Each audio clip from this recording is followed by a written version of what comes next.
যেসব ভুল করতে সেগুলো খুবই মারাত্মক ছিল। তোমার কথায় ছিল গেঁয়ো টান, অনেকগুলো শব্দের করতে ভুল উচ্চারণ।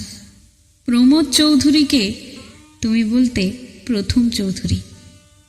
জনৈক উচ্চারণ করতে গিয়ে সর্বদাই জৈনিক বলে ফেলতে। এমনই বহুতর ভয়াবহ ভুলে ভরা ছিল তোমার ব্যক্তিগত অভিধান। কিন্তু সে সময়, সেই সুদূর কৈশোরে, এই মারাত্মক ভুলগুলো তোমার বড় বেশি ভালোবেসে ফেলেছিল। তোমার পরীক্ষার খাতায় সর্বদাই সাধু ও চলতির দূষণীয় মিশ্রণ ঘটাতে। ভাষা ব্যবহারে তুমি বরাবরই খুব অমনোযোগী ছিলে। বেশ হাবাগোবা গোছের লাজুক ও অবনতমুখী মেয়ে ছিলে তুমি। সখাভিভূত বলতে গিয়ে বলে ফেলতে সকাভূত।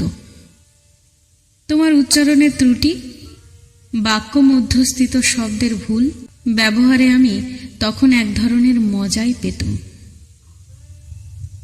20 বছর পর আজ তোমার বক্তৃতা শুনলুম। বিষয় নারী স্বাধীনতা।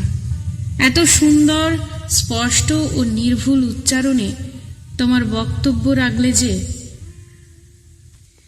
দেখে অবাক ও ব্যথিত হলুম।